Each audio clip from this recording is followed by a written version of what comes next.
ঝড়ের বেগে কালো ল্যান্ড ক্রুজারটা ঢাকার দিকে ফিরছে। রাত ৯টা বাজে।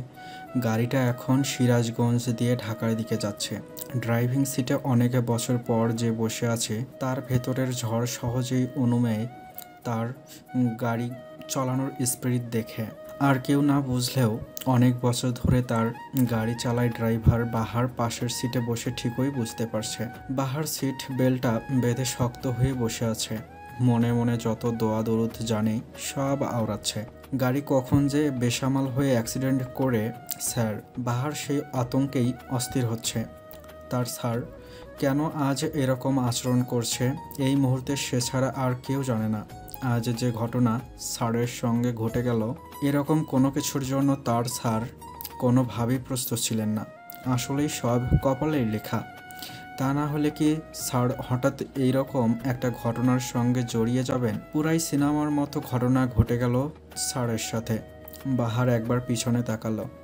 পিছনে ফিরতে তার খুব অস্বস্তি হচ্ছে, কারণ পিছনের সিটে যে বসে আছে স্যারের পাশে বসে তার দিকে তাকাতে বাহারের খুব দ্বিধা কাজ করছে।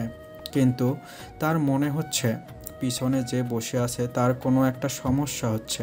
অনেক বছর সে গাড়ি চালায়। সামনের সিটে বসে থেকেও পিছনের সিটে কেউ মনে মনে গাড়ি থামানোর কথা চিন্তা করলেই তার কেন জানি মনে হয় সে বুঝতে পারে। আজ এই মুহূর্তে পিছনের সিটে যে বসে আছে তাকে সে মাত্র কয়েক ঘন্টা আগে দেখেছে। বাহার এখন শিওর যে পেছনের সমস্যা হচ্ছে এবং বমি করতে চাইছে মনে হয়। বাহার স্যারের দিকে দৃষ্টি আকর্ষণ করার চেষ্টা করছে, মুখে কিছু বলতে পারছে না। স্যারকে সে জমের মতো ভয় পায়, যদিও স্যার খুব হাসি খুশি মানুষ। কোনোদিন কাজের লোকদের সাথে খারাপ ব্যবহার করতে দেখেনি বাহার। স্যারের বাসায় আসে সে আজ অনেক বছর। যখন সে আসে তখন তার বয়স ছিল 15-16 বছর। বাসার ফরমাইশের কাজ করত। দোকান থেকে যখন যা লাগে আনা, স্যারের আব্বার শরীর টিপে দেয়া, বাগান পরিষ্কার করা, গাড়ি ধোয়া। একদিন গাড়ি ধোয়ার সময় গাড়ির স্টিয়ারিং ধরে গাড়ি চালানোর ভঙ্গি করছিল, তখন স্যার দেখে ফেলছিল। খুব ভয়ে ভয়ে সে গাড়ি থেকে নেমে মাথা নিচু করে দাঁড়িয়েছিল। স্যার হেসে বলেছিলেন, সেদিন গাড়ি চালাতে চাস নাকি? বাহার চুপ করে মাটির দিকে তাকিয়েছিল। তখন ওই স্যার ড্রাইভার নিয়ামত চাচাকে ডেকে বলল, তোমার ভাইয়ের ছেলে না এটা নিয়ামত? স্যার, আমার ভাইয়ের ছেলে। ওর মনে হয় গাড়ি চালানোর খুব শখ। এক কাজ করো, ওকে হাবিজাবি কাজ না দিয়ে ড্রাইভিংটা শেখাও। যে কাজটা ভালোবাসা দিয়ে করবে সেই কাজটা করতে দেয় তো ভালো। ভবিষ্যতের ড্রাইভার আরও দরকার হবে আমার, ঠিক আছে? সেই থেকে সে নিয়ামত চাচার কাছে গাড়ি চালানোর শিখছে। আজ অনেক বছর সে বড় স্যারের গাড়ি চালায়। অবশ্য বাসায় এখন স্যারের গাড়ি ছাড়া অন্য গাড়ি বের হয় না। হঠাৎ হঠাৎ স্যারের আব্বা ডাক্তারের কাছে গেলে অন্য গাড়ি যায়, সেটা চালায় নিয়ামত চাচার ছেলে, তারই চাচাতো ভাই সবুজ। সে এই বাসায় আসার পর স্যারের বাসা একরকম ছিল আর এখন অন্যরকম। হঠাৎ বাহার বুঝতে পারছে এখন গাড়ি থামাতেই বলতে হবে, না হলে সর্বনাশ হয়ে যাবে। বাহার কিছু বলার আগেই নওশাদ আজমি গাড়ি সাইড করে আচমকা ব্রেক করলো। বাহার বিদ্যুতের বেগে সামনের সিট থেকে নেমে পিছনের দরজা খুলে দিল। পিছনের সিটে বসে যে ছিল গাড়ি থেকে নামতে নামতেই হরহর করে বমি করে দিল। এই অবস্থা হবে বাহার আগেই বুঝেছিল। মানুষটা বমি করেই যাচ্ছে। গাড়িতে ওঠার অভ্যাস নাই। এসি গাড়ি অনেকেই সহ্য করতে পারে না। নওশাদ আজমি দরজা খুলে নামলেন। সামনে রাস্তার পাশে একটা টং দোকান দেখা যাচ্ছে। বাহারের কাছে এসে বলল, স্যার, এই জায়গায় বেশিক্ষণ থাকা ঠিক হবে না, এসব এলাকায় ডাকাতি হয়। বাহারের দিকে চোখ তুলে তাকালো নওশাদ। গাড়িতে পানির বোতল আছে? আছে স্যার, আনতেছি। বাহার দৌড় দিল পানির বোতল আনতে। শোনো, বোতল আমাকে না, বমি করছে যে তাকে দাও। নওশাদ রাস্তার পাশের চায়ের দোকানে গিয়ে ঢুকলো। সিগারেট কিনে রাস্তার পাশে দাঁড়িয়েই জ্বালালো। আজ অনেক বছর পর সে সিগারেট খাচ্ছে। গীতি তাকে ছেড়ে যাওয়ার পর সে কখনো সিগারেট ছুঁয়েও দেখেনি। দীর্ঘ শ্বাস ফেলে পিছনে তাকাতেই অন্ধকারে দেখা যাচ্ছে ড্রাইভার বাহার বোতল থেকে পানি ঢালছে আর যে বমি করছে সে মুখ ধুচ্ছে। হঠাৎ একটা গাড়ির হেডলাইটের আলো পড়তেই সে এই প্রথম মানুষটার মুখটা দেখল। নওশাদ একটা ধাক্কার মতো খেলো। এত সুন্দর একটা মুখ, এত মায়া করা চোখ, ঠিক যেন গীতি, আবার চোখগুলোর মতো প্রথম যখন দেখেছিল এক ঝলক বোরকার আড়ালে চেহারা সে দেখতে পায়নি, নেকাবে মুখ ঢাকা, শুধু চোখ দুটো দেখা যাচ্ছিল। তখনই তার মনে হচ্ছিল এই চোখ সে কোথাও দেখেছে, খুব চেনা চোখ। এখন সে বুঝতে পারছে এই চোখ তো তার গীতির চোখের মতো, পুরাই যেন গীতির চোখ দুটো দেখতে। অবাক হয়ে তাকিয়ে আছে নওশাদ। মেয়েটি বোরকা খুলে ফেলে দিল। বোরকায় মনে হচ্ছে বমি লেগেছে। অতি সাধারণ একটা সালোয়ার কামিজ পরা, কিন্তু একই মেয়ের তো বয়স নিতান্তই কম, 25ও হবে না হয়তো। অসম্ভব রূপবতী একটি কম বয়সী মেয়েকেই তো সে দেখছে সামনে। নওশাদ নিজের চোখকেও বিশ্বাস করাতে পারছে না। ড্রাইভার বাহারও অবাক চোখে তাকিয়ে আছে মেয়েটির দিকে। নওশাদের খুব অস্বস্তি হচ্ছে। সে এতক্ষণ একটা ঘোরের মধ্যেই গাড়ি চালাচ্ছিল। সন্ধ্যার ঘটনার পর তার মাথা কোনোভাবেই কাজ করছে না। কিন্তু বোরকার আড়ালে যে নিতান্তই বাচ্চা বয়সী একটা মেয়ে ছিল, সে ঘুণাক্ষরেও টের পায়নি। নওশাদ বাহারকে ডাক দিল। বাহার একটু হকচকিয়ে গেল। দৌড়ে সে নওশাদের কাছে এসে দাঁড়ালো। বাহার, ওনাকে জিজ্ঞাসা করে এসো কিছু খাবে কিনা। জি স্যার, আমি জিজ্ঞেস করছিলাম, খাইলে বমি হবে বলছে। মেয়েটি ওড়নার কোনা দিয়ে মুখ মুছে ওড়না দিয়ে গা ঢেকে দাঁড়ালো গাড়ির পাশে। নওশাদ অন্যদিকে ফিরে সিগারেট শেষ করলো। কিছুক্ষণ চুপ করে দাঁড়িয়ে থেকে গাড়িতে গিয়ে উঠল। বাহারকে ইশারা করলো এখন ড্রাইভ করতে। নিজের সামনের সিটেই বসলো। মেয়েটিকে গাড়িতে বসিয়ে এসে বাহার গাড়ি স্টার্ট দিল। জানালা খুলে রাখো, ওনার মনে হয় খারাপ লাগছে। বাহার অবাক হলো। স্যার কখনো গাড়ির জানালা খুলে রাখে না, ধুলোবালি সহ্য হয় না স্যারের। বাহার সবগুলো গ্লাস নামিয়ে দিল। তীব্র গতিতে গাড়ি ছুটে আছে ঢাকার দিকে। নওশাদ চোখ বন্ধ করে চিন্তা করছে আজকের দিনটার কথা। তার জীবনে এরকম একটা সিনেম্যাটিক ঘটনা ঘটে যাবে সে কখনো কল্পনাও করেনি। জীবন তাকে আজ পর্যন্ত 2 হাত ভরে দিয়েছে। বন্ধু পরিচিত মহলে সে পরিচিত সেলফ মেড পার্সন হিসেবে। এক সময় শূন্য হাতে জীবন শুরু করেছিল সে। আজ সে বিশিষ্ট ব্যবসায়ী নওশাদ আজমি। ব্যবসায়ী মহলে যার উচ্চ স্থান, একজন সিআইপি। একটা সময় নিজের কিছুই ছিল না, তার সঙ্গে ছিল শুধু গীতি, তার গীতিয়ারা।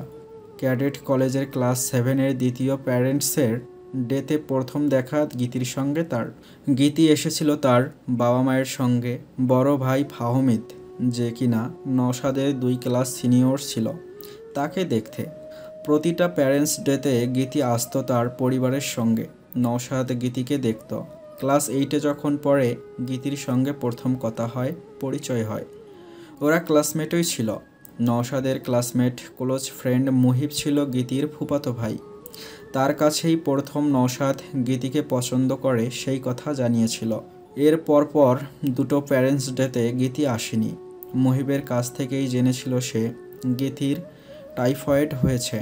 পরের ছুটিতেই মুহিবদের ঢাকার বাসায় বেড়াতে এসেছিল নওশাদ। নওশাদের বাবার পোস্টিং তখন খুলনায়। অনেক আবদার করে সে একা ঘুরতে এসেছিল ঢাকায় বন্ধুর বাসায়। শুধু গীতির জন্যই আসা। গীতিকে নিজের মনের কথা বলেছিল নিজেই। মুহিবের কাছ থেকে আগেই জেনেছিল গীতি কেউ একজন তাকে দেখার জন্য প্রতি মাসে অপেক্ষা করে ক্যাডেট কলেজে বসে। গীতিও পছন্দ করে নওশাদকে।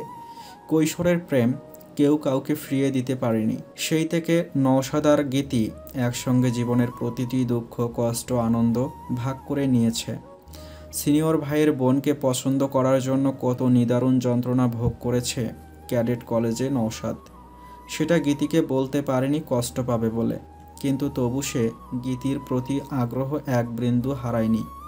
খুব ইচ্ছা ছিল পাইলট হবে, এয়ার ফোর্সে যাবে। কিন্তু গীতির কাছ থেকেই শুনেছিল তার মায়ের শখ ইঞ্জিনিয়ার পাত্রের কাছে মেয়ে বিয়ে দিবেন তিনি। নিজের স্বপ্নকে বাদ দিয়ে সে গীতিকে পাওয়ার জন্য বুয়েট আর্কিটেকচারে ভর্তি হয়েছিল। কিন্তু তবুও গীতির বাবা মায়ের মন মতো হয়ে উঠতে পারেনি। 3rd ইয়ারে পড়ার সময় তারা গ্রিন কার্ডধারী খালাতো ভাইয়ের সাথে গীতির বিয়ে ঠিক করে ফেলে। অনেক চেষ্টা করেছিল গীতি বিয়েটা আটকানোর, কিন্তু পারেনি। ততদিনে গীতির বড় ভাইও নওশাদ আর গীতির ব্যাপারটা মেনে নিয়েছিল। কিন্তু তার কথাও গীতির বাবা মা কানে তোলেনি।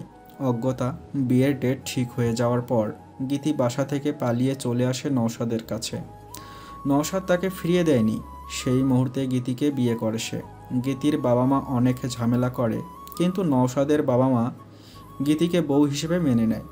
নওশাদের বড় বোন আর বোন জামাই সবচেয়ে বেশি সাহায্য করে গীতির বিষয়ে।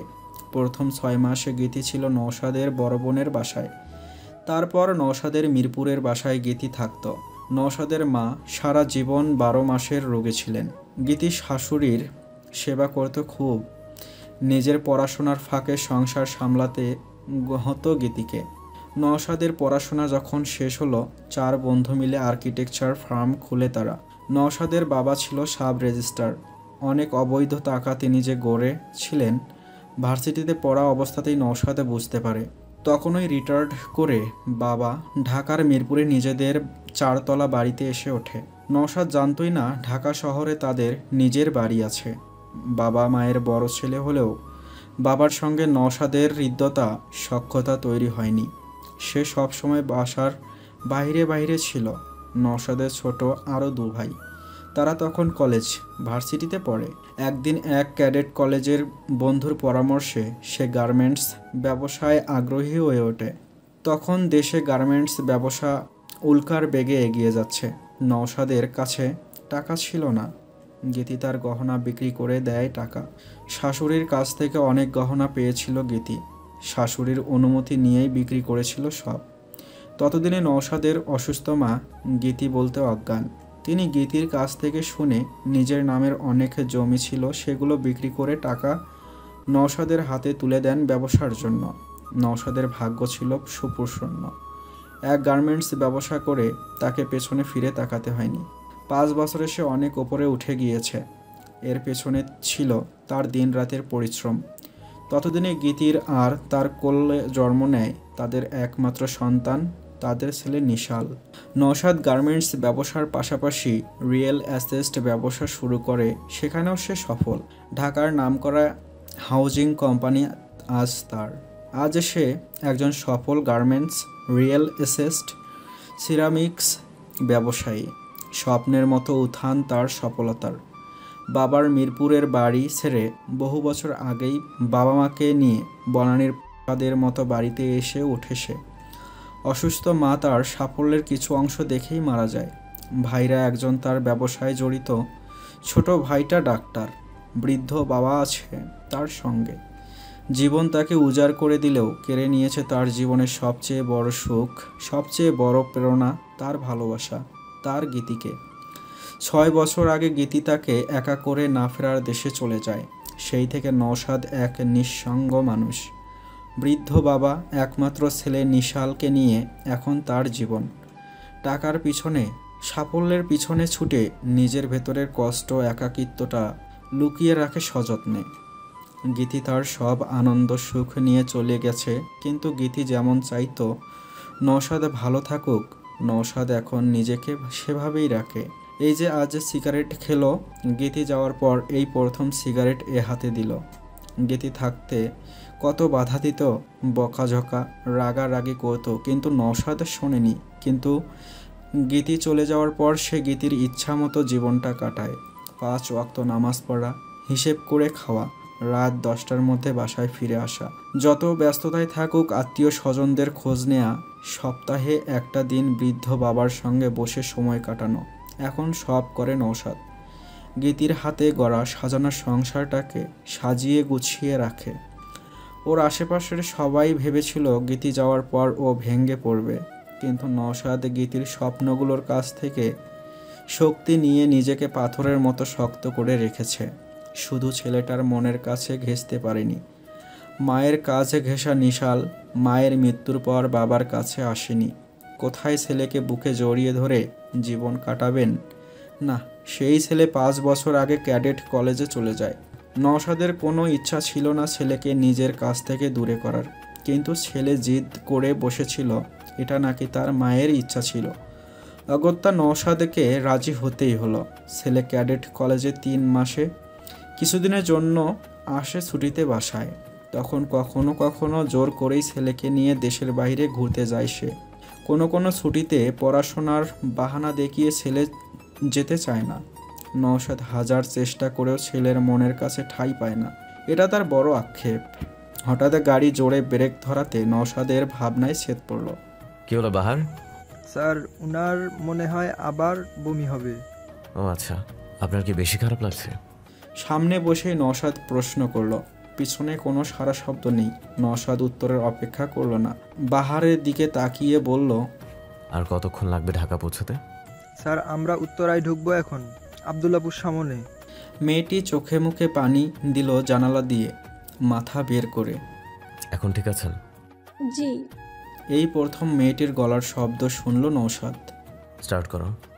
বাহার গাড়ি স্টার্ট করলো, কিন্তু তার মনে একটা বিরাট প্রশ্ন ঘুরপাক খাচ্ছে। স্যার কি এই মেয়েকে নিয়ে বাসায় যাবে, নাকি আর কোথাও ব্যবস্থা করে দিবে? কিন্তু এই প্রশ্ন করার সাহস ওর মনে জীবনও আসবে না। গাড়ি উত্তরা দিয়ে বনানীর দিকে এগিয়ে যাচ্ছে। নওশাদ এখনও কিছু বলছে না। বনানী ফ্লাইওভারের ওপর এসে বাহার অনেক সাহস সঞ্চয় করে নওশাদকে প্রশ্ন করেই ফেলল। স্যার কোথায় যাব?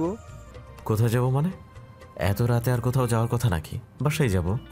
না মানে স্যার উনাকে নিয়েই বাসায় যাব। বাহার, সবাই বাসায় যাবে? স্যার গাড়ি কিছুক্ষণ পরেই বনানী কবরস্থান রোড পার হয়ে নওশাদের চারতলা বাড়ি গীতিময়ে এসে ঢুকলো। গাড়ি থামতেই কেয়ারটেকার রেয়াজুল দৌড়ে এসে দরজা খুলে দিল। নওশাদ গাড়ি থেকে নেমে রেয়াজুলকে উদ্দেশ্য করে বললেন, রিয়াজ, পেছনে বসা ওনাকে দোতলার গেস্ট রুমে নিয়ে যাও। আনারের মাকে ডেকে বলো ওনার দেখাশোনা করতে। জি স্যার। ততক্ষণে মেয়েটি গাড়ি থেকে নেমে দাঁড়িয়েছে। রিয়াজুল মেয়েটিকে উদ্দেশ্য করে বলল, আপনি আমার সঙ্গে আসুন। মেয়েটি মাথা নিচু করে রিয়াজুলের পেছনে এগিয়ে যাচ্ছে। নওশাদ পেছন থেকে ডাকলো, শুনুন, আপনার নামটা ভুলে গেছি। মেয়েটি দুপা নওশাদের দিকে এগিয়ে এসে মাথা নিচু করেই বলল, জি হেরা। কি নাম? হেরা, পবিত্র মক্কানগরীর হেরা গুহার নামে নাম। নওশাদ অবাক হয়ে দেখছে মেয়েটির চোখ দুটো বড় বড় পাপড়ি, অবিকল গীতির চোখ। মনে হচ্ছে গীতি তাকিয়ে আছে ওর দিকে। এটা কি ওর মনের ভুল? বুঝতে পারছে না। কি অপরূপ সুন্দর একটা গোলমুখ, ধারালো নাক, গ্রাম্য একটা মেয়ে, কিন্তু চোখের চাহনি কত গভীর। ঠিক আছে, রিয়াজের সঙ্গে যান আপনি। জি বলে হেরা এগিয়ে যাচ্ছে। আবার পিছনে ডাকলো নওশাদ। আর একটা কথা, আপনার বয়সটা কত বলবেন কি? নওশাদের দিকে না তাকিয়েই হেরা বলল, এবছর 22 হবে। নওশাদ একটা ধাক্কার মতো খেলো। তার মনে হচ্ছে সে ভুল শুনেছে। মুখে শুধু বলল, ঠিক আছে যান। হেরা রিয়াজের সঙ্গে দোতলায় উঠে গেল। নওশাদ আগের মতো দাঁড়িয়ে আছে। একটু দূরে বাহার দাঁড়িয়ে আছে।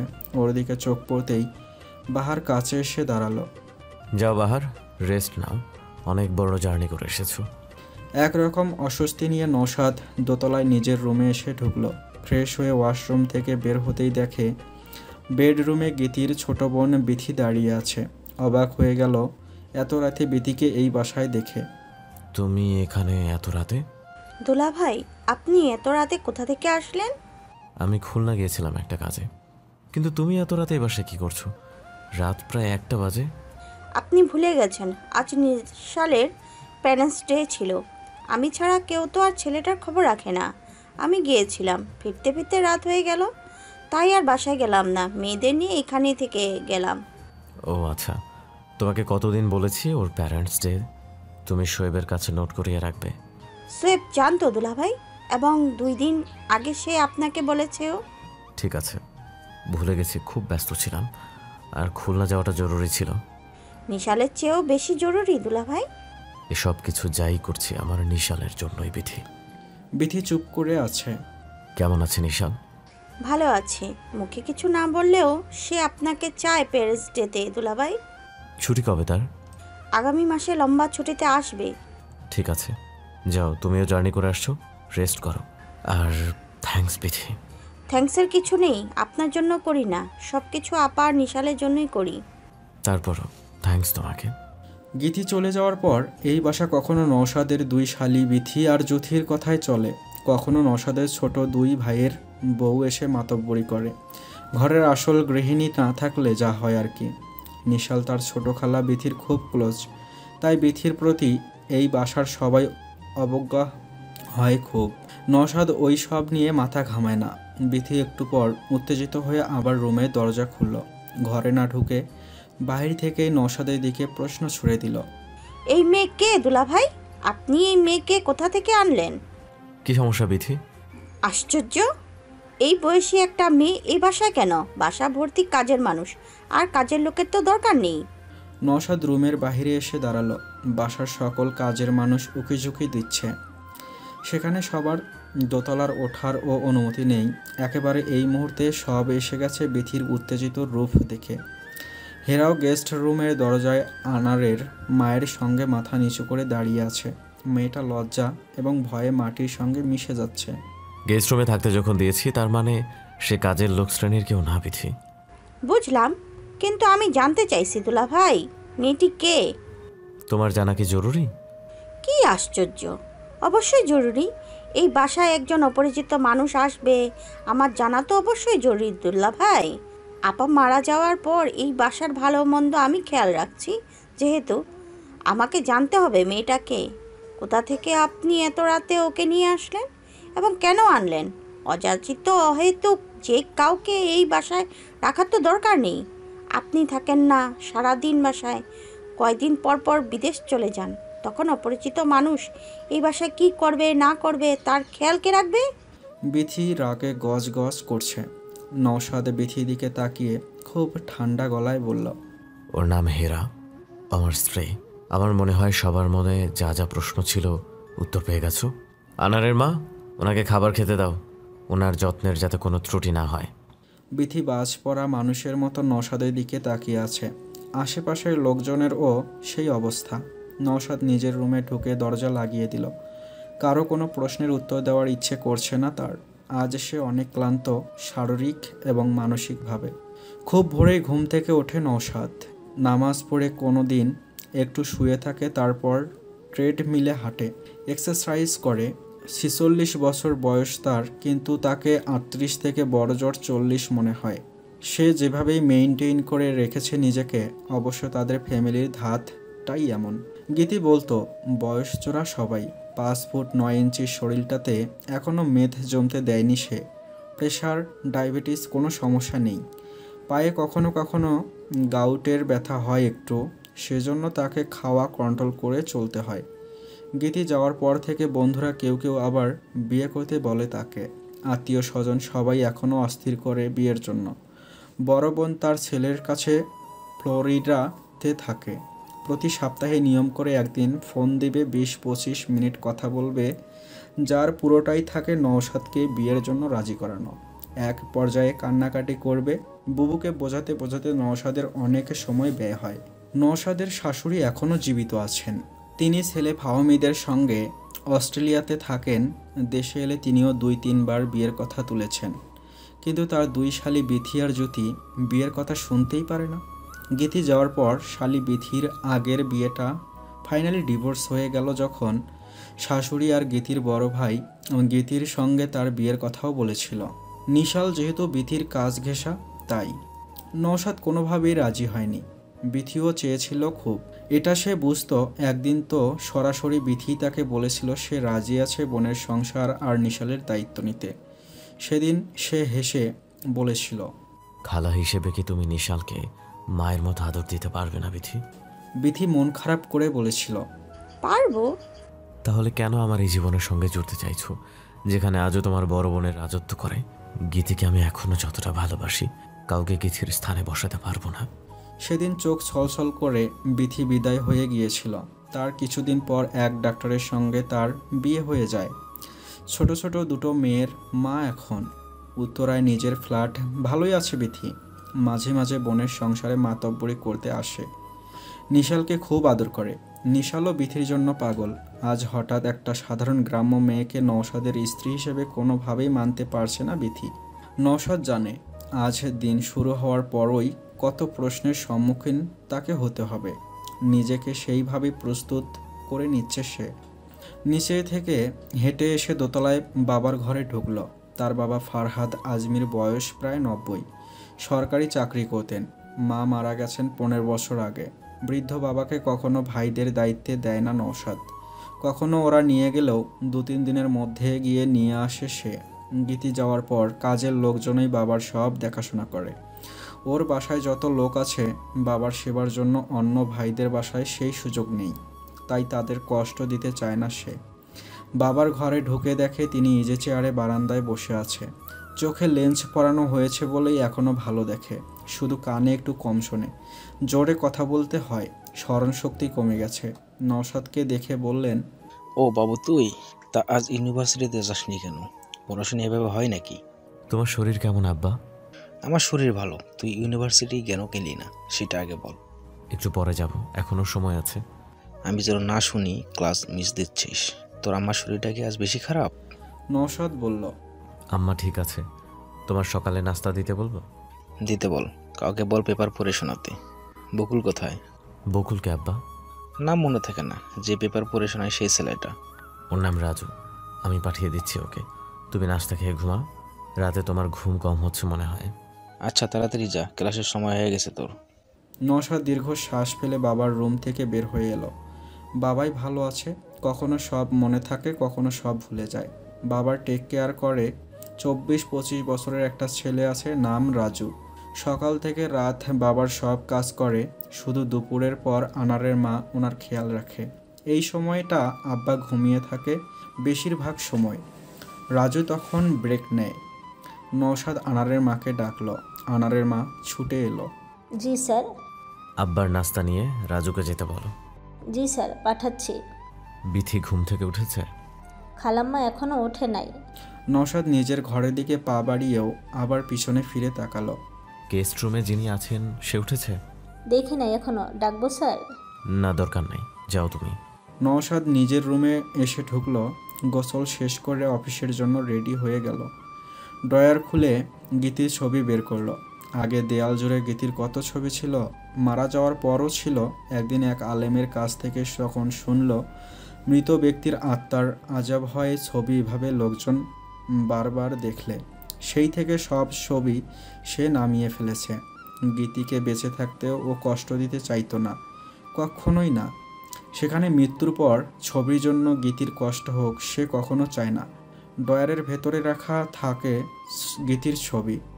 নওশাদ প্রতিদিন অফিসে যাওয়ার আগে ছবিটা দেখে তারপর বের হয়ে যায়। আজ ছবিটা হাতে নিয়ে তার মনটা খারাপ হয়ে গেল। মনে মনে গীতির সঙ্গে সব সময় সে কথা বলে। তুমি কষ্ট পাচ্ছ গীতি, তুমি কষ্ট পাচ্ছ গীতি বিয়ে করেছি বলে।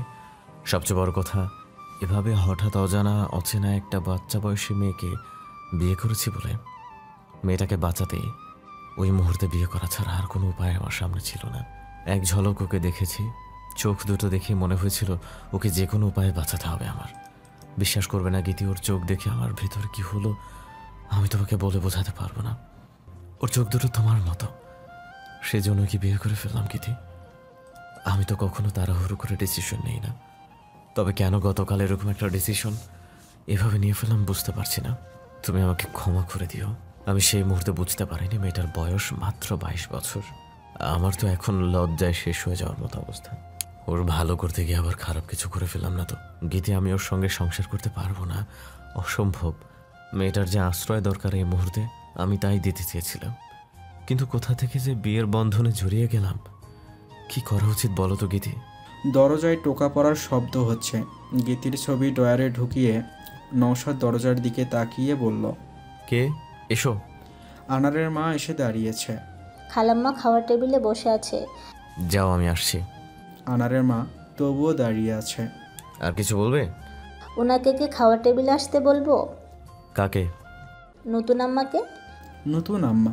নওশাদ একটু থমকে গেল। না থাক, ওনার খাবার রুমে দিয়ে আসো।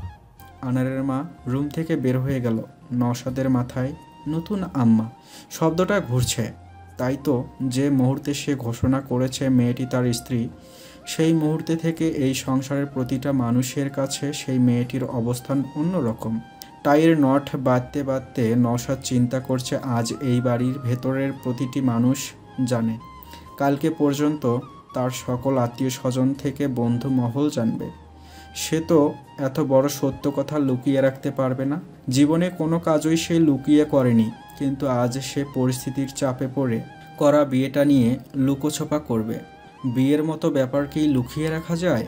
ভাবতে ভাবতে নওশাদ স্যুটটা হাতে নিয়ে খাওয়ার রুমের দিকে রওনা হলো। গেস্ট রুমের সামনে দিয়ে যাওয়ার সময় একবার মনে হলো হেরার খবর নেওয়া দরকার। পরক্ষণে মনে হলো এখন আর ওর খবর না নিলেও চলবে। এবারে প্রতিটি কাজের লোক ওর যত্নর চূড়ান্ত করবে, কারণ সে এখন নওশাদ আজমির স্ত্রী।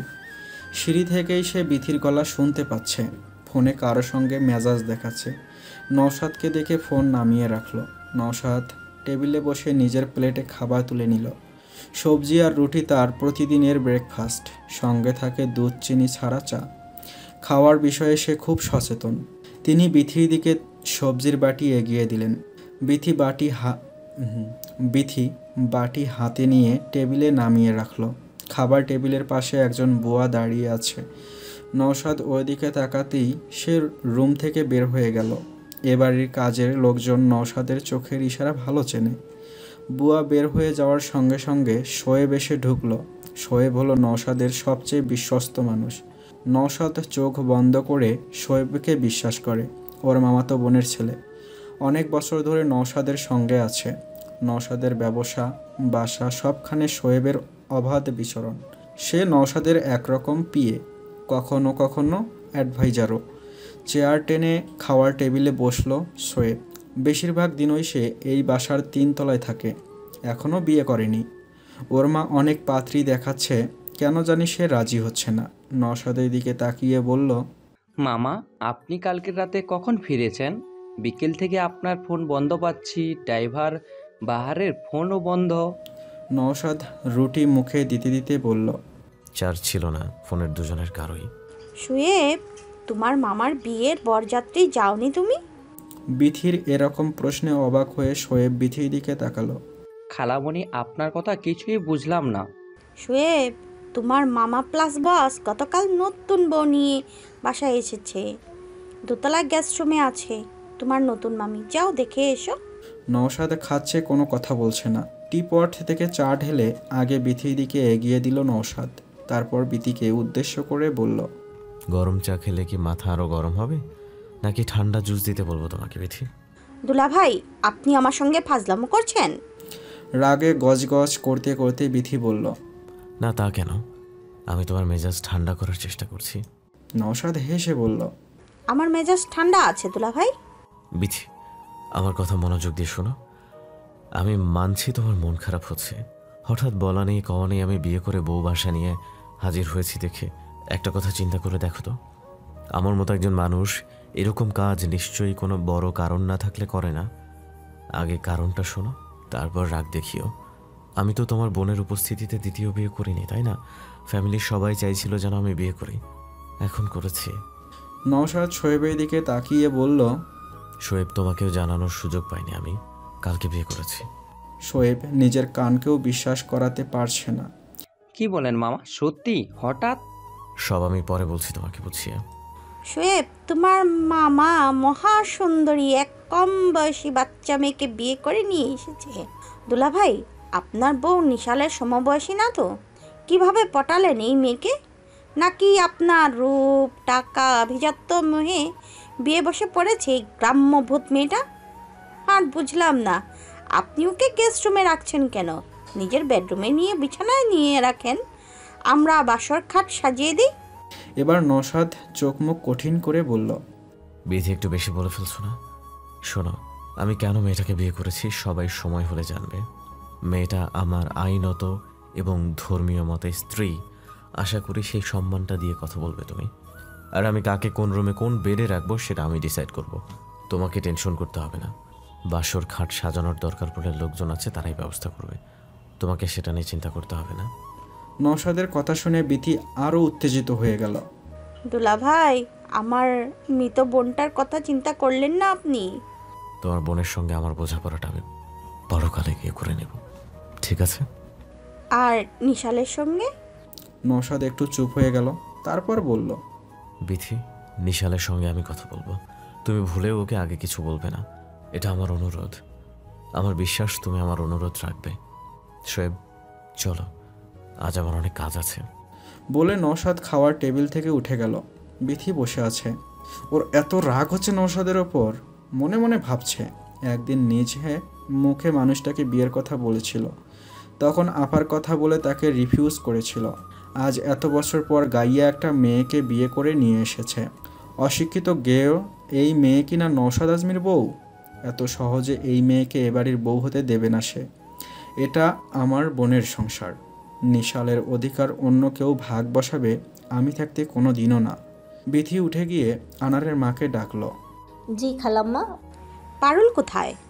ওর জ্বর আসছে 2 দিন ধইরা, ঘরে ঘুমায়। যাও ডেকে নিয়ে আসো, বলো আমি ডাকছি। জি।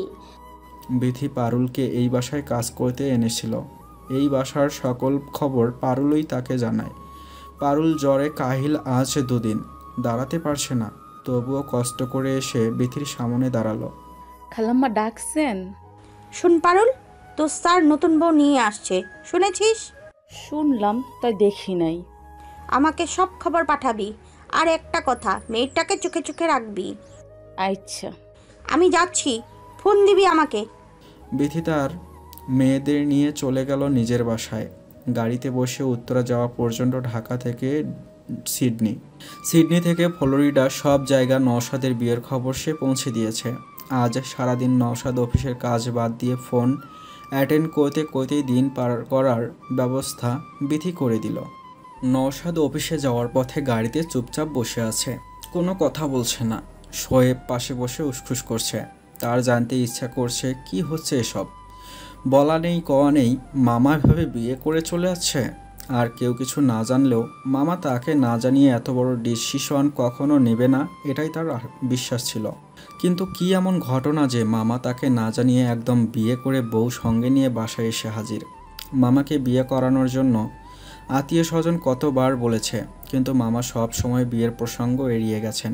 বড় খালাম্মা কত কান্নাকাটি করেন মামাকে বিয়ে করার জন্য, রাজি করানোর জন্য, কিন্তু মামা খালাম্মার কথা কখনো হেসে উড়িয়ে দিতেন, কখনো বুঝিয়ে শুনিয়ে বলতেন। কিন্তু হঠাৎ করে মামার কি এমন হলো? কোথায় বিয়ে হলো? মেয়েটি বাকে? আর বিথি খালামণি কেন বারবার কম বয়সী মেয়ে বলছিল বুঝতে পারছে না শোয়েব। সে নির্দ্বিধায় মামাকে প্রশ্ন করতে পারে, কিন্তু শোয়েব জানে মামা নিজে থেকেই জানাবে তাকে। তাই সে অপেক্ষা করছে। এই মামা তাকে অনেক আদর করে। সেও নওশাদ মামা বলতে অজ্ঞান। তার মা ছোটবেলায় বড় হয়েছে বড় ফুপুর বাড়িতে। নওশাদ মামার আম্মাই তার মায়ের বিয়ে দিয়েছে। ছোট থেকেই নিজের মামাদের থেকে নওশাদ, আরমান, ফারহান এই 3 মামা তাদের ভাই বোনদের আদর করেছে বেশি। পড়াশোনা শেষ করে বসেছিল, নওশাদ মামা তাকে চাকরি দেয়, তাকে অন্ধের মতো বিশ্বাস করে এবং সেও মামার বিশ্বাসের মূল্য রাখতে পছন্দ করে। নওশাদের মোবাইলে ছোট ভাই আরমানের ফোন এসেছে। কিছুক্ষণ স্ক্রিনের দিকে তাকিয়ে থেকে নওশাদ ফোনটা রিসিভ করলো। হ্যাঁ বল, কি অবস্থা? কখন আসছো তুমি খুলনা থেকে ভাইয়া? অনেক রাত হয়ে গিয়েছিল। তুমি কেন যে বাই রোডে গেলে? কত কষ্ট হলো তোমার? আমি ঠিক আছি আরমান। অফিসে আছো তো? ছুটি নেওয়ার কথা ছিল নাকি? না, ভাবলাম অন্য কোথাও অ্যাপয়েন্টমেন্ট আছে নাকি তোমার। বিজিএমএতে একটা মিটিং ছিল, সেটা ক্যান্সেল হয়েছে, তাই এখন সোজা অফিস আসছি। আচ্ছা ভাইয়া। নওশাদ ফোন নামিয়ে রাখতেই ফ্লোরিডা থেকে বুবুর ফোন। ওখানে তো এখন মাঝরাত, এখন বুবুর ফোন। তার মানে খবর ফ্লোরিডাতেও পৌঁছে গেছে অলরেডি। সব বিথির কাজ। নওশাদ ফোনটা শোয়েবের দিকে এগিয়ে দিয়ে বলল, বুবুর ফোন, কথা বলতে ইচ্ছে করছে না, তুমি কথা বলো। শোয়েব ফোন রিসিভ করলো। আসসালামু আলাইকুম খালাম্মা, আমি সোহেব, কেমন আছেন? নওশাদ কোথায়? খালাম্মা, মামা তো মন্ত্রীর সঙ্গে মিটিংয়ে ব্যস্ত, ফোন আমার কাছেই। তোর মামাকে বলবি মিটিং শেষ হওয়ার সঙ্গে সঙ্গে আমাকে কল দিতে। ঠিক আছে খালাম্মা, আমি বলবো। ফোন কেটে দিল শোয়েব। সব বিথির কাজ বুঝলে। আজ আমার কাজ ফেলে শুধু ফোনের উপর থাকতে হবে। আত্মীয় স্বজন আমাকে জ্বালিয়ে মেরে ফেলবে। আপনি চিন্তা করবেন না মামা, আমি দেখছি। নওশাদ অফিসে ঢুকেই তার রিয়েল অ্যাসেট বিজনেসের একমাত্র বিজনেস পার্টনার বন্ধু রেজওয়ানকে রুমে আসার জন্য শোয়েবকে বলে দিল। রেজওয়ান তার খুব ভালো বন্ধু, বুয়েটে একসঙ্গে পড়াশোনা করেছে। ওর সঙ্গেই সে রিয়েল এস্টেটের বিজনেসটা শুরু করেছিল। দুজনের ব্যবসায়িক এবং মানসিক চিন্তাধারণা এক। খুব হাসি খুশি উৎফুল্ল একজন মানুষ রেজওয়ান, তাই তাদের বন্ধুত্বের সম্পর্কটা অন্যরকম। অফিসের রুমে ঢুকে স্যুটটা খুলে জানলার পাশে দাঁড়ালো। গুলশানের সুউচ্চ বিল্ডিং থেকে বাহিরের শহরটা দেখা যাচ্ছে। ওপর থেকে ঢাকা শহরটাকে আরও ঘিঞ্জি লাগছে তার। পিয়ন রমিজ কফি নিয়ে ঢুকলো। অফিসে এসে সে প্রথম এক মগ ব্ল্যাক কফি খায়। এটা বহু পুরনো অভ্যাস তার। আরও এক মগ কফি আনো, রমেশ রেজন আসছে। জি স্যার বলে রমিজ উদ্দিন চলে গেল। 5 মিনিট পর বন্ধু রেজওয়ান এসে ঢুকলো। কি অবস্থা দোস্ত, তোর খুলনার কাজ কেমন হলো? ঠিকঠাক। পিয়ন রমিজ রেজওয়ানের জন্য কফি নিয়ে ঢুকলো। রমিজ চলে যাওয়ার পর নওশাদ কফির মগে চুমুক দিতে দিতে বলল, একটা ঘটনা ঘটে গেছে আমার লাইফে রেজওয়ান। রেজওয়ান কফির মগ হাতে নিয়ে নওশাদের দিকে চোখ তুলে তাকালো। কি ব্যাপার? আমি বিয়ে করেছি। মানে? রেজওয়ান চিৎকার করে বলে উঠল, মানে আমি গতকাল বিয়ে করেছি রেজওয়ান। কি বলছিস নওশাদ? আমি তো জানতাম তুই তোর শিপের আপডেট দেখতে খুলনা ডেকে গিয়েছিস, কিন্তু সেটা যে বিয়ে করার জন্য জানতাম না তো। গিয়েছিলাম শিপ দেখতে, কিন্তু ঘটনাচক্রে বিয়েটা হয়ে গেল। বন্ধু ঝেড়ে কাশো প্লিজ, আমার হার্টবিট বেড়ে যাচ্ছে। নওশাদ কিছুক্ষণ চুপ করে কফিতে চুমুক দিল, তারপর রেজওয়ানের দিকে তাকিয়ে বলল, রেজওয়ান কেন জানি এবার বাই রোডে খুলনা যেতে ইচ্ছে করলো। এর একটা কারণ ছিল, ছোটবেলায় কয়েক বছর খুলনা ছিলাম আমরা। আব্বার পোস্টিং ছিল খুলনায়, অনেক স্মৃতি সেখানে। ভাবলাম গাড়ি নিয়ে ঘুরে ঘুরে দেখবো সব। কাজ তো আমার একদিনে শেষ হয়ে গেল। শিপ আগামী মাসে আমাকে হ্যান্ড ওভার করবে ওরা। শিপ দুটা দেখে মনটাই ভালো হয়ে গেল দোস্ত। সে না হয় বুঝলাম, বিয়েটা কিভাবে কাকে করলি সেটা আগে বল। খুলনা গিয়েছিলাম মাওয়া কাওরাকান্দি দিয়ে। আসার সময় যশোর কুষ্টিয়া হয়ে রওনা হলাম। এর কারণ হলো আমার ছোটবেলার টিচার সাইফুল ইসলাম স্যারের সঙ্গে একবার দেখা করা।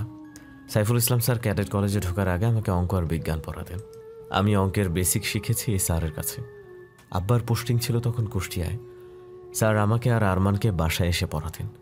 গ্রামের একটা স্কুলে তিনি শিক্ষকতা করতেন। জমি জমা বিষয়ে একটা কাজ করতে এসে আব্বার সঙ্গে পরিচয়। তখন আব্বা আমাদের 2 ভাইকে পড়ানোর দায়িত্ব দেন ওনাকে। সাদা সিধা দরিদ্র মানুষ, 2 বছর ওনার কাছে পড়েছি। তারপর আমি ক্যাডেট কলেজে চলে গেলাম, আর আব্বার পোস্টিং হয়ে গেল কুষ্টিয়া থেকে খুলনা। স্যার আমাকে ক্যাডেট কলেজে খুব সুন্দর চিঠি লিখতেন, আমিও লিখতাম। একবার খুলনায় আমাদের বাসায় বেড়াতেও গেছেন। যাই হোক, একটা সময় আর যোগাযোগ রইল না। নওশাদ কয়েক সেকেন্ড চুপ করে রইল। 6-7 মাস আগে এক রাতে হঠাৎ স্বপ্ন দেখলাম আমি আর আরমান ছোটবেলায় যেরকম স্যারের কাছে পড়তাম সেরকমই পড়ছি। স্যারের সাথে যোগাযোগের কোনো ওয়ে জানা ছিল না। আমিও ব্যাপারটা নিয়ে এত সিরিয়াস হলাম না যে এত বছর পর স্যারের খোঁজ নাই। বেঁচে আছেন নাকি মারা গেছেন জানিও না। এবার খুলনা গিয়ে হঠাৎ মনে হলো যাওয়ার সময় কুষ্টিয়া হয়ে যায়, স্যারের একটা খোঁজ নিয়ে যায়। আমি শুধু জানতাম স্যারের স্কুলের সেই নামটা। সেটা দিয়ে সে এলাকায় গিয়ে সার্চ করে চলে গেলাম কুষ্টিয়ার প্রত্যন্ত এক গ্রামে। তারপর কি হলো? স্যারের মেয়েকে বিয়ে করে ফেললি? রেজওয়ান উদ্গ্রীব হয়ে বলল, না শোন না, ঘটনা শোন, সিনেমার চেয়ে কম না। আমি লোকজনকে জিজ্ঞাসা করে সেই স্কুল খুঁজে বের করলাম। বিকেলে সেই স্কুলের সামনে গিয়ে হাজির হলাম। দূর থেকে দেখি অনেক মানুষের ভিড়। ভাবলাম স্কুলের কোনো প্রোগ্রাম হচ্ছে, কিন্তু কাছে গিয়ে দেখি ঘটনা তো ভয়াবহ। আমার সেই সাইফুল স্যারের নাতনির নামে সালিশ বসেছে। গ্রামের মাতব্বর শ্রেণীর লোকজন হাজির, উৎসুক জনতার ভিড়। বয়সের ভারে নুয়ে পড়া একজন বৃদ্ধ অসহায়ের মতো লোকজনের কাছে অনুরোধ করে যাচ্ছেন, আর তিনি আমার সাইফুল স্যার। আমি স্যারের কাছে গিয়ে পা ছুঁয়ে সালাম করলাম। বৃদ্ধ দরিদ্র এক অসহায় মানুষ। পরিচয় দিতে তিনি চিনতে পারলেন। বুকে জড়িয়ে কাঁপতে কাঁপতে বললেন, নওশাদ, আল্লাহ তোমাকে পাঠিয়েছে আমার জন্য, আমার নাতিকে রক্ষা করতে, তাই না? আমি স্যারের কথা মাথা মুন্ডু কিছুই বুঝতে পারছিলাম না প্রথমে। ঘটনা যা শুনলাম, স্যারের মেয়ের দিকের নাতনি স্যারের কাছেই থাকে, বাবা মা নেই, বেঁচে আছে কিনা জানি না। সেই মেয়েকে গ্রামের কিছু ছেলে সবসময় উত্ত্যক্ত করে। এক পর্যায়ে মেয়ের পড়াশোনা বন্ধ করে দিতে বাধ্য হয় এদের অত্যাচারে, কিন্তু তাতেও রক্ষা হলো না। মেয়েটির বাড়ির আঙিনায়ও বের হতে পারে না। একদিন একদল ছেলে মেয়েটাকে তুলে নিয়ে যায় গ্রামের একটা পরিত্যক্ত বাড়িতে। হয়তো মেয়েটাকে তারা রেপ করে। ঘটনাটা গ্যাং রেপ ছিল। সেই মুহূর্তে সাপ একটা ছেলেকে কামড় দেয়। এতে রেপিস্টদের ওই দলটা ভয় পেয়ে যায়। তারা মেয়েটাকে ফেলে পালিয়ে যায়।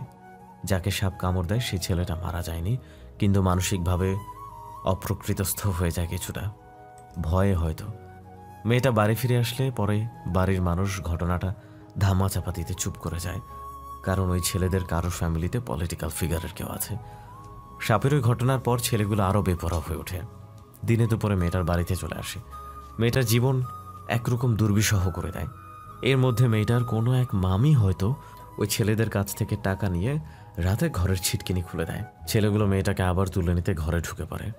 মেয়েটা আত্মরক্ষার জন্য দা টাইপের কিছু একটা দিয়ে কোপ দেয়। একজনের হাত কোপে পরে আহত হয় মারাত্মকভাবে। এখন সেই ছেলেদের ফ্যামিলি সালিশ বসিয়েছে। তাদের দাবি যে নষ্ট মেয়েকে চুল কেটে মুখে কালি দেওয়া হোক। এর মধ্যে একদল হুজুরও ফতোয়া দিয়েছে এই মেয়েকে দোরডা মারা হোক। নষ্ট মেয়ে এলাকার ছেলেদের মাথা নষ্ট করছে।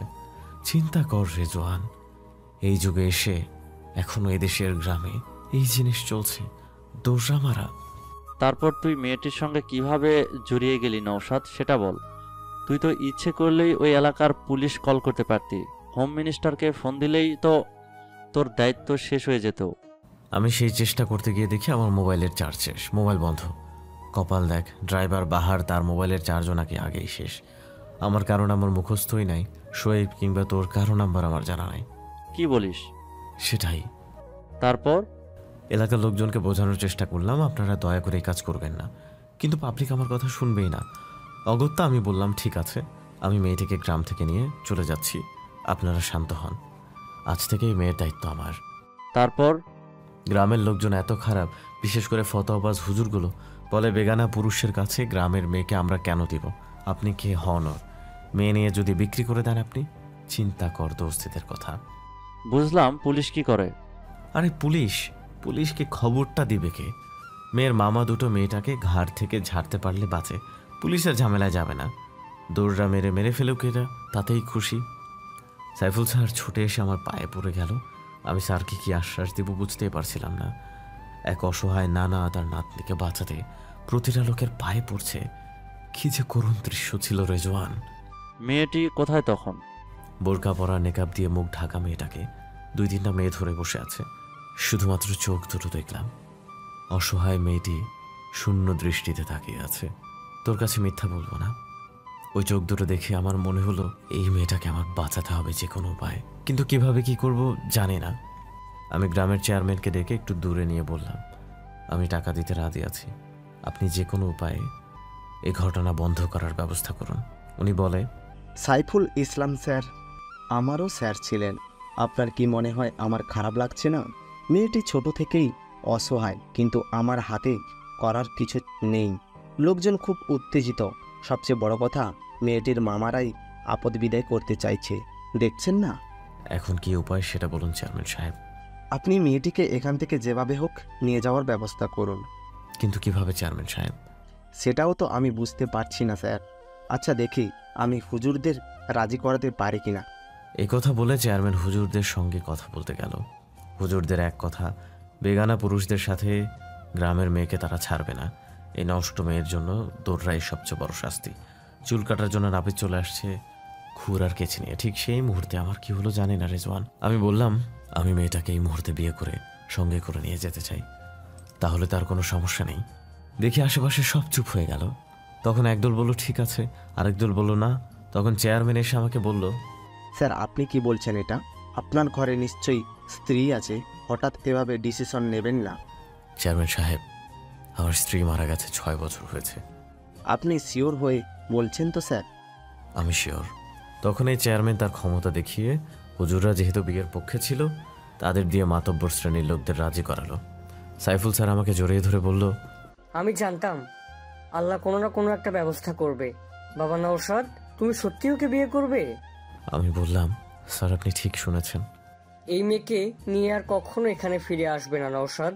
ওর দায়িত্ব তোমার, যা ইচ্ছা করো, কিন্তু ওকে এখানে আসতে দিও না। বাহিরের মানুষের কথা আর কি বলবো, ঘরের মানুষ আরো বেশি খারাপ এখানে। রেজওয়ান বলল, তারপর 8 ঘন্টার মধ্যে বিয়ে পড়ানো হলো। আমি মেয়েটাকে নিয়ে সঙ্গে সঙ্গে গাড়িতে উঠে চলে এলাম। রেজওয়ান কিছুক্ষণ অবাক হয়ে তাকিয়ে আছে নওশাদের দিকে, তারপর বলল, দেশের বিশিষ্ট ব্যবসায়ী নওশাদ আজমি, সরকারের মন্ত্রী আমলাদের সঙ্গে যার ওঠা বসা, সে কিনা এতটা সিনেমাটিক বিয়ে করে ফেললো? নওশাদ অসহায়ের মতো বলল, রেজওয়ান আমার মাথায় তখন আর কোনো উপায় জানা ছিল না। বুঝতে পেরেছি বন্ধু, কিন্তু এখন সমস্যাটা কোথায়? ভালো তো গীতি ভাবি যাওয়ার পর আমরা সবাই তোকে অনেকবার বলেছি বিয়ে করতে। রেজওয়ান, মেয়েটার বয়স কত জানিস? কত? মাত্র 22 বছর, আর আমার 46 চলছে। সমস্যা কি? তুই তোর বয়স 20 বছর কম ভাবতে শুরু কর। আচ্ছা বাসর রাত কেমন গেল সেটা বল। শাট আপ রেজওয়ান, আমি ফাইজলামের মোডে নাই এখন। সরি দোস্ত, কিন্তু তুমি বিয়ে করেছো, সংসার তো করতেই হবে তাই না? আমি বুঝতে পারছি না। মানে এটা আবার কি বলছিস? ওয়েট, মেয়েটির রেপ করা হয়েছে বলে তোর অস্বস্তি হচ্ছে নওশাদ?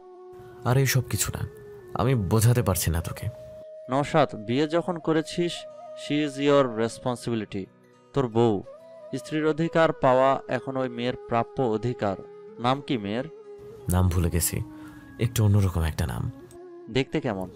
এটাও একটা বড় বিষয়। মেয়েটা অসম্ভব সুন্দর, বেশিক্ষণ তাকিয়ে থাকা যায় না এমন সৌন্দর্যের দিকে। তাই নাকি? আমি বিয়ের আগে চোখ ছাড়া কিছুই দেখি নাই, তারপর ঢাকা ফেরার পথে প্রথম সম্পূর্ণ মুখ দেখলাম। রেজওয়ান উঠে এসে নওশাদের ঘাড়ে হাত রাখল। দোস্ত, আমি জানি তোর মনে অনেক ঝড় চলছে, ধরে নে এটাই আল্লাহর ইচ্ছা। বয়সের গ্যাপ ব্যাপার না। তোকে দেখলে কে বলবে তুই 46 বছরের পুরুষ মানুষ? পুরুষ মানুষের আবার বয়স কি? আরে দেখবি বছর ঘুরতেই তুই বাচ্চার বাবা হয়ে গেছিস। এই চুপ করবি রেজওয়ান। রেজওয়ান বলল, শোন, দুষ্টামি না, যা হয়েছে ভালোর জন্য হয়েছে। আর গ্রামের মেয়ে বলে তোর খারাপ লাগছে, আমি একজনকে পাঠাই তোর বাসায়, এমন গ্রুমিং করবে তোর বউকে, রাতে বাসায় ফিরে দেখবি ঢাকা শহরের আধুনিক মেয়ে বানিয়ে ছেড়েছে। গ্রামের মেয়েরা শহরের মেয়ে, সেটা আমার মাথা ব্যথা না। তাহলে কি নওশাদ? আত্মীয় স্বজন সবাইকে ফেস করব কিভাবে? এই যে দেখ, 1000টা ফোন আসছে মোবাইলে, পিথি সবাইকে অলরেডি বলে দিয়েছে। আমি ভাবছি নিশালকে নিয়ে। তোর ছেলে অনেক বুঝদার, ও এসব নিয়ে মাথা ঘামানোর প্রয়োজন মনে করবে না নওশাদ। আরে মেয়ে হলে চিন্তার বিষয় ছিল, মেয়েরা খুব আবেগী হয় এসব বিষয়। নওশাদ মন খারাপ করে বলল, ছেলেটা আরো দূরে চলে যাবে আমার থেকে। ছেলেরা বাবাদের কাজ ঘেঁষা হয় না। আমি তুই ছিলাম আমাদের বাবাদের ক্লোজ, তাহলে আমার 2 ছেলে শুধু টাকার বেলায় বাবা, তারপর খবর নেই আর। আচ্ছা রেজওয়ান, আমার কি করা উচিত বলতো? কি আবার সংসার করা উচিত? বাদ দে অন্য চিন্তা। তুই কি এক কাপড়ে নিয়ে আসছিস তোর বউকে? তাই তো, আমার তো খেয়ালই হয়নি মেয়েটা কি পরে থাকছে এখন। থাক, তোকে চিন্তা করতে হবে না, আমি জিনাতকে ডেকে আনছি, ও সব সামলে নেবে। মানে বুঝলাম না রেজওয়ান, জিনাত কি করবে? দেখ না তুই, স্মার্ট মেয়ে সুন্দর শপিং করবে। রেজওয়ান তাদের অফিসের মার্কেটিং হেড জিনাতকে নওশাদের রুমে আসতে বলল। কিছুক্ষণ পর জিনাত দরজা ধাক্কা দিয়ে ঢুকল। Good afternoon sir. জিনাত, তোমাকে একটা কাজ করতে হবে। জি স্যার। অফিসিয়াল কিছু না, তুমি একটু শপিং করে দেবে একজনের জন্য। অবশ্যই স্যার। 22 বছরের একটা মেয়ের জন্য কিছু ড্রেস কিনবে, যেন সে আজকেই পরতে পারে। আপাতত রেডি ড্রেস, তারপর আনস্টিচ যা কেনার সেগুলো পরে মাপ দিয়ে বানানো যাবে। স্যার, জিন্স টপ এসবও কিনবো? নওশাদ এসব কিনবে বলে রেজওয়ান নওশাদের দিকে তাকালো। নওশাদ রেজওয়ানের দিকে চোখ পাকিয়ে তাকালো। রেজওয়ান নওশাদের দৃষ্টি উপেক্ষা করে জিনাতকে বলল, জিনাত, আপাতত সেলোয়ার কামিজ আর কয়েকটা সুন্দর শাড়ি কিনে আনবে। কিনে আমাকে ফোন দিও, বিলটা তুমি অ্যাকাউন্টে জমা দিয়ে দিব। জি স্যার। গায়ের রং কেমন স্যার? রেজওয়ান বলল, অনেক ফর্সা সুন্দর। আর একটা কথা, যা কিনবে মাথায় রেখো, it has to B the best. Sir. যাও শুরু করো। জিনাত রুম থেকে বের হয়ে যাওয়ার পর নওশাদ বলল, এখন অফিসের সবাই জেনে যাবে ঘটনা। তুই কি লুকিয়ে রাখতে চাইছিস নওশাদ? না। তাহলে আর কি, আমি বলি একটা রিসেপশন পার্টি দিয়ে দে। যেসব রমণীরা নওশাদ আজমিকে পেতে চাইতো তারা জানুক নওশাদ আজমি কাউকে পেয়ে গেছে। রেজওয়ান, এত নাটকের চিন্তা তোর মাথায় আসে কিভাবে বলতো? নওশাদ, তোর সঙ্গে এত বড় সিনেমা হয়ে গেল, তুই আমার নাটক নিয়ে পড়ে আছিস। আত্মীয় স্বজনকে কিভাবে সামলাবো সেটা আগে বল। কিছু বলার দরকার নেই, চুপ করে থাক। তাই? ঠিক আছে, আমি এখন উঠি, কিছু ক্লায়েন্টের সঙ্গে মিটিং আছে আমার। রেজওয়ান উঠে যাচ্ছে, পিছন ফিরে বলল, কংগ্রাচুলেশন দোস্ত, তোর বিবাহিত জীবন সুন্দর হোক। নওশাদ হতাশ দৃষ্টিতে বলল, রেজওয়ান আবার? উইশ করলাম তোকে। আচ্ছা ভালো কথা, তুই আর তোর বউ নাম জানো কি? মনে পড়েছে, হেরা। Wow, interesting name. তুই আর হেরা আজ ডিনার কর আমার বাসায়, সুমনার দারুণ সারপ্রাইজ হবে। ও যদি শোনে তুই বিয়ে করেছিস, দৌড়ে চলে যাবে বউ দেখতে। রেজওয়ান প্লিজ, এত তাড়াতাড়ি আমি কিছুই চাইছি না। আমি নিজেও মেয়েটার সঙ্গে 2 মিনিট কথা বলি না এখনো। তার মানে বাসর হয়নি এখনো তোদের? এক কাজ করলে কেমন হয়, আমি আর সুমনা সাজাই তোর বাসর ঘর।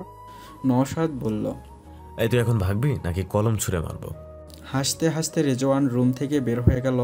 নওশাদ অফিসের কাজে মন বসাতে পারছে না, তার খুব অস্বস্তি লাগছে। কি একটা ব্যাপার হয়ে গেল জীবনে।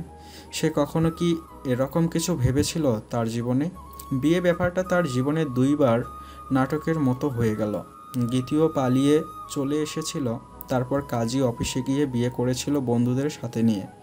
এবার তো পুরোই মুভি হয়ে গেল। মোবাইলের রিং হচ্ছে, বুবুর ফোন। এখন ফোন না ধরলে হার্ট অ্যাটাক করবে বুবু। আসসালামু আলাইকুম বুবু। বাবু, কি শুনছি আমি এসব? উত্তেজিত হয়ে বলল বুবু। কি শুনেছো তুমি? আমি কিভাবে জানবো? তুই নাকি বিয়ে করেছিস? ও আচ্ছা, এই খবর। বিয়ে করবো ভাবছি। তুমিও অনেক দিন থেকে পেছনে লেগে আছো, তাই ভাবছিলাম আর কি। খুব ভালো ডিসিশন নিয়েছিস। আমার কলেজাটা ফেটে যায় তোর একা জীবনটা দেখে। বলেই অন্য প্রান্তে যথারীতি বুবু কাঁদছে। হলো তো, এখন কান্নাকাটি বন্ধ করে খুশি হও। যে মেয়েকে বিয়ে করবি সে কি তোর বাসায়? কোনো সমস্যা নেই। আমার ভাই বিয়ে করবে, তার জীবনে স্বাভাবিক হবে, এতেই আমি খুশি।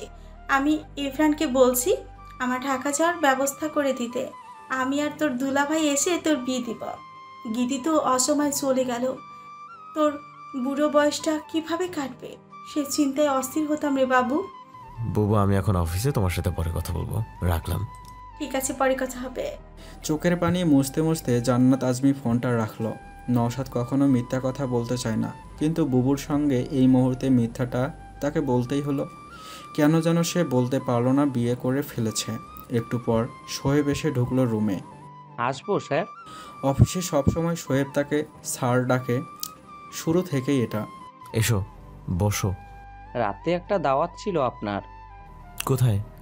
H&N গ্রুপের চেয়ারম্যান সাহেবের মেয়ের বিয়ে। আমি যাব না, একটা ভালো গিফট কিনে পাঠিয়ে দাও। খালাম্মার সঙ্গে কথা হয়েছে, আমাকে বারবার ফোন দিচ্ছিল। বুবুর সাথে কথা হয়েছে আমার। মামা, আপনি কি সত্যি সত্যি বিয়ে করেছেন? আমার বিশ্বাস হচ্ছে না। শোয়েব, আমি বিয়ে করেছি। বিথি ঠিক কথাই বলেছে। একরকম হঠাৎই বিয়ে করেছি, একটা মেয়ের জীবন রক্ষা করার জন্য। এখন শুধু এইটুকু জেনে রাখো, বাকিটা অন্য সময় বলবো। আচ্ছা। শোয়েব, আত্মীয় স্বজনদের ভিড় চাইছি না এখন বাসায়, বিষয়টা খেয়াল রেখো। এমনকি আরমান আর ফারহানের বউরাও বাসায় আসুক, সেটাও চাইছি না। ঠিক আছে মামা, আমি অন্য মামাদের বুঝিয়ে বলবো। থ্যাঙ্কস। আপনি কি বিকালে গপ দেখতে যাবেন আজ? আজ কোথাও যাব না। লাঞ্চ দিতে বলি, অনেক বেলা হয়ে গেছে। দিতে বলো, আমি নামাজ পড়ে আসছি। আর একটা কথা স্যার, আপনার কিন্তু আগামীকাল দুপুরে প্রধানমন্ত্রীর সফর সঙ্গী হয়ে বুলগেরিয়া যাওয়ার কথা। ভুলে গিয়েছিলাম, রিয়াজকে জানিয়ে দিও, ও আমার লাগেজ গুছিয়ে দেবে। আপনার লাগেজ আমি গুছিয়ে দিই মামা। ও আচ্ছা, তাই তো। হাসলো নওশাদ শোয়েবের দিকে তাকিয়ে। শোয়েব রুম থেকে বের হয়ে গেল। বিকালের দিকে হঠাৎ কি মনে করে আজ বাসায় ফোন দিল নওশাদ। অনেক বছর হবে অফিস থেকে বাসায় ফোন দেয়া হয় না। ফোন ধরলো আনারের মা। হ্যালো, কে? আনারের মা আমি। জি স্যার, বলেন। নওশাদ ভেবে পাচ্ছে না আসলে ফোনটা কেন দিল সে। আশ্চর্য তো, সে কি হেরার খোঁজ নিতে চাইছে? নিজের কাছেই তার নিজের কাজকর্ম অদ্ভুত ঠেকছে আজ। স্যার। হ্যাঁ, আব্বার কি অবস্থা? দুপুরে খেয়েছো? জি স্যার, অনেক আগেই, এখন ঘুমায়। ঠিক আছে। স্যার, একটা সুন্দর ম্যাডাম আসছিল অনেক জামা কাপড় নিয়ে নতুন আম্মার জন্য, বলল আপনি পাঠাইছেন। উনি জোর করে নতুন আম্মারের সঙ্গে নিয়ে গেছে। কোথায়? নওশাদ অবাক হলো। পার্লারে। কি?